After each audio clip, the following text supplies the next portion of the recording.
صلی اللہ علی محمد صلی اللہ علیہ وسلم۔ اعوذ باللہ السمیع العلیم من الشیطان الرجیم، بسم اللہ الرحمن الرحیم، والصلاة والسلام علی رسولہ الکریم۔ بخاری شریف باب التیمم جاری ہے اور اس کی انشاءاللہ اب آخری 2-3 احادیث ہیں جو ہم دیکھیں گے، اور آج کا جو باب ہے اس کا عنوان ہے اذا خاف الجنب على نفسه المرض او الموت او خاف العطش تیمم، کہ جب جنبی شخص کو پانی کے استعمال کی صورت میں اپنے بارے میں بیماری، موت یا پیاس کا ڈر ہو تو تیمم کر لے۔ وَيُذْكَرُ عَنْ عمرو بن العاص، اور عمرو بن العاص رضی اللہ تعالیٰ عنہ کے بارے میں ذکر کیا جاتا ہے،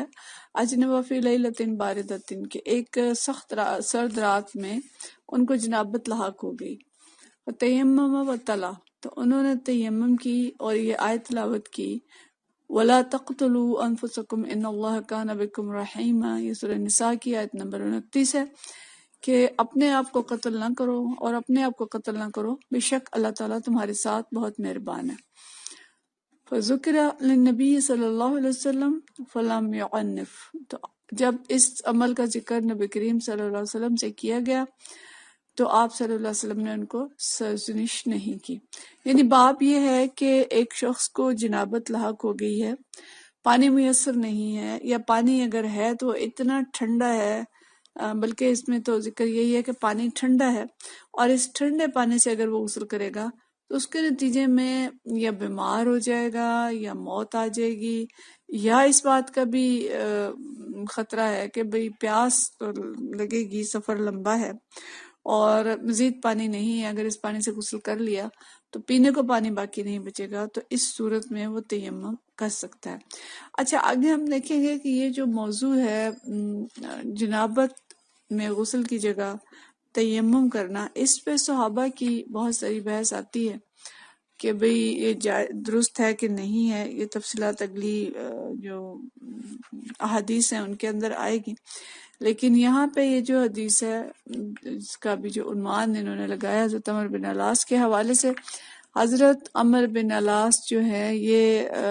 غزوہ ذات سلاسل، ایک غزوہ ہوا تھا ذات سلاسل، جو ہے یہ مدینہ شریف سے کوئی 10 دن کی مسافت پہ ہے، یعنی اس دور میں جب پیدل چلتے تھے تو 10 دن کی مسافت تھی۔ وہاں پہ بھیجا گیا ایک دستہ، اور اس دستے کی جو یعنی اس کی جو کمانڈ تھی، یا اس کے جو کمانڈر بنا کے بھیجے گئے تھے وہ تو عمر بن العاص تھے، اور اس کے اندر دیگر اکابر صحابہ بھی شامل تھے، جس میں حضرت بکر صدیق رضی اللہ تعالیٰ عنہ، حضرت عمر رضی اللہ تعالیٰ عنہ، حضرت عبد الرحمن بن عوف جیسے بزرگ صحابہ تھے، لیکن حضرت عمر بن العاص اس وقت اگرچہ کم عمر تھے ان میں، لیکن نبی کریم صلی اللہ علیہ وسلم نے ان کو کمانڈر بنایا، ان کو نگران بنایا، سرکردگی ان کی رکھی اور ان کو بھیجا۔ اور اس میں کچھ واقعات ایسے آتے ہیں جس کا سیرت نگاروں نے ذکر کیا ہے، جس میں سے ایک واقعہ یہ ہے کہ انہیں ایک رات کو جنابت لاحق ہو گئی اور سخت سردی کا موسم تھا، اور اس سردی کے موسم میں انہوں نے اس آیت کے حوالے سے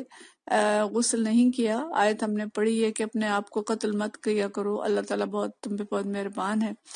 تو انہوں نے اس آیت کے حوالے سے یہ تصور کیا کہ اگر میں اس یخ پانی سے غسل کروں گا تو اس سے میں بیمار ہو جاؤں گا یا موت بھی واقع ہو سکتی ہے، تو تیمم کیا، اور چونکہ کمانڈر تھے اور اس لشکر کے امیر تھے تو انہوں نے امیر ہونے کی حیثیت سے انہیں نماز بھی پڑھا دی۔ تو اس کی شکایت تاکہ صحابہ کرام نے، یا اس کا تذکرہ جو ہے وہ نبی کریم صلی اللہ علیہ وسلم سے کیا، آپ صلی اللہ علیہ وسلم نے انہیں بلایا اور ان سے پوچھا کہ جی آپ نے یہ کیا کیا کہ آپ کو جنابت تھی، آپ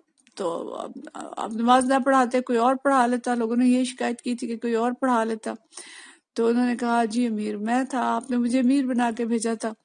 اور بحیثیت امیر نماز مجھے ہی پڑھانی تھی، اور اگر مجھے جنابت لاحق ہوگی تو میں نے تیمم کر لیا تھا، اور پانی سے غسل اس لیے نہیں کیا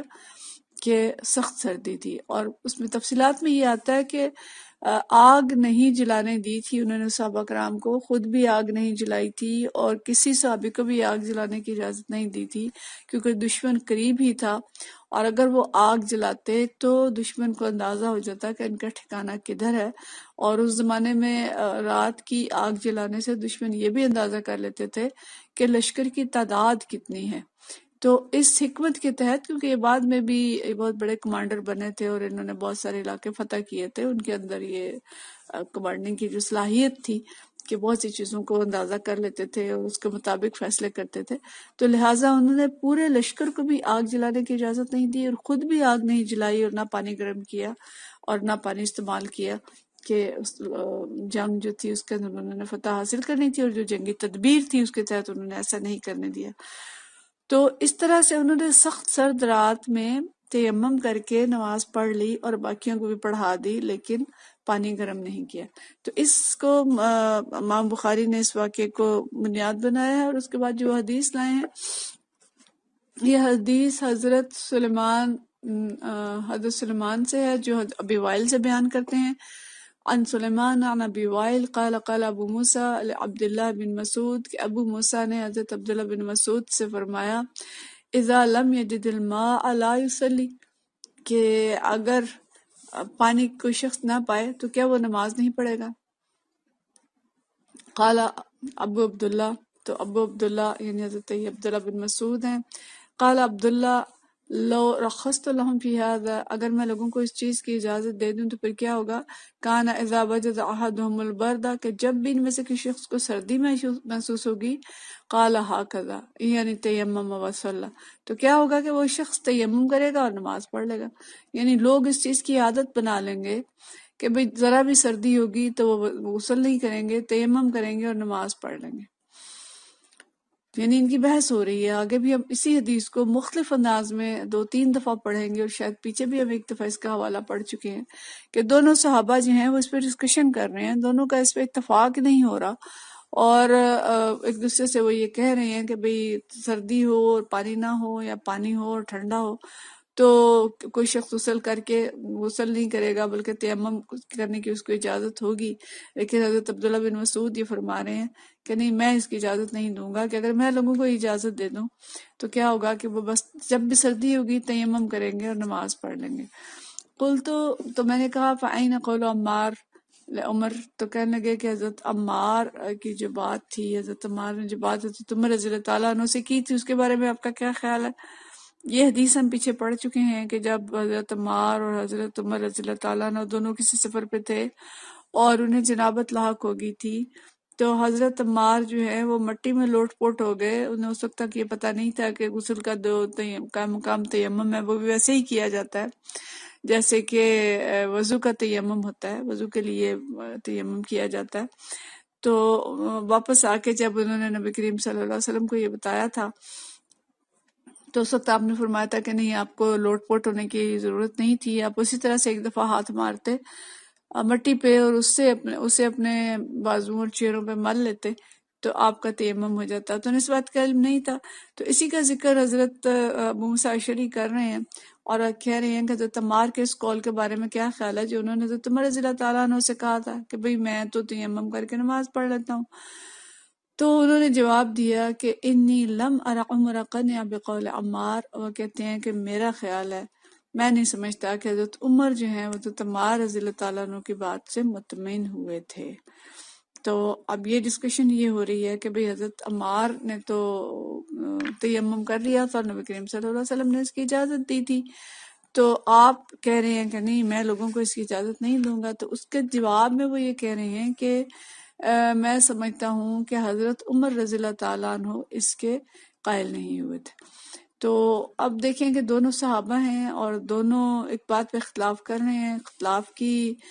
گنجائش ہوتی ہے، جن چیزوں میں اس کے اندر اختلاف کرتے ہیں، دونوں صحابہ ایک دوسرے کی بات کے قائل نہیں ہو رہے، اور آگے بھی ان کی ڈسکشن چلے گی۔ اس حدیث سے میں یہ معلوم ہوتا ہے کہ تیمم جو ہے وہ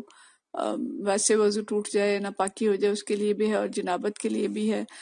تو حضرت ابن مسعود جو ہیں لیکن وہ کہتے ہیں کہ میں اس کی اجازت نہیں دیتا،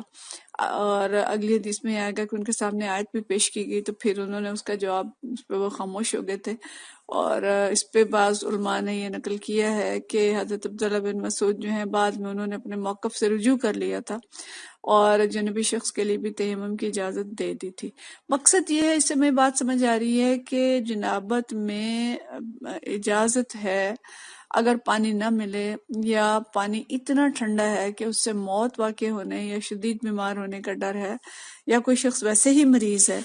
اور یا وہ سفر پہ ہے، تو اس کو اجازت ہے کہ وہ تیمم کر لے۔ لیکن حضرت عبداللہ بن مسعود رضی اللہ تعالیٰ عنہ کی اس گفتگو سے ہمیں اندازہ ہوتا ہے کہ احتیاط کی ضرورت ہے۔ رخصت تو ہے، لیکن رخصت کیا ہے، کام کو بلا وجہ یا بالکل چھوٹی سی کسی بات پہ استعمال نہیں کرنا چاہیے، ان کو یعنی مس یوز نہیں کرنا چاہیے۔ تقویٰ اور عظمت کا راستہ، بہتر راستہ یہی ہے کہ جو اصل حکم ہے یعنی غسل کا حکم ہے، غسل کیا جائے، یا وضو کا حکم ہے تو وضو کیا جائے، لیکن مجبوری اور مشکل میں اللہ کی دی ہوئی رخصتوں سے فائدہ اٹھایا جا سکتا ہے اور اٹھایا جانا چاہیے، لیکن رخصتوں کو ان کا غلط استعمال نہیں کرنا چاہیے، اور رخصت کو بلا وجہ استعمال نہیں کرنا چاہیے کہ کوئی شخص عادت بنا لے، جی بس بہت سردی ہے، جی میں تو سردی میں غسل نہیں کر سکتی یا کر سکتا، تو وہ ایک اس کی عادت ہی ایسی بن جائے اور ذرا سی سردی ہو تو وہ تیمم کا فائدہ اٹھا لے۔ یا اسی طرح سے جہاز کے اندر پانی اویلیبل ہے، وضو کر سکتے ہیں، لیکن بس وہاں پہ ہم کہیں نہیں جی یہاں تو وضو ہے، جبکہ صاحب بہت سے لوگ وضو کر رہے ہیں، اور ہم کہیں کہ نہیں جی وضو ہو ہی نہیں سکتا، اور ہم وہاں پہ تیمم کا سہارا جو استعمال کریں۔ تو اس لیے یہ چیزیں ایسی ہیں، جتنی بھی رخصتیں ہیں اس کے علاوہ بھی، کہ رخصت بوقت ضرورت ہوتی ہے، بوقت مجبوری ہوتی ہے، تو اس کو مجبوری کی حد تک ہی رہنا چاہیے، اور اس کے علاوہ اس کی عادت نہیں بنانی چاہیے کہ ہم رخصت پہ چلتے رہیں، اور جو دین کی اصل جو روح ہے اس کو ہم چھوڑ دیں۔ تو اگلی حدیث بھی اسی موضوع پہ ہی ہے، وہ ہم انشاءاللہ اگلی دفعہ دیکھیں گے، اور اگلی جو 2 حدیث باقی 2 یا 3 رہ گئی ہیں انشاءاللہ، اور باب التیمم کا اختتام ہو جائے گا اگلے درس پہ انشاءاللہ۔ وآخر دعوانا ان الحمدللہ رب العالمین۔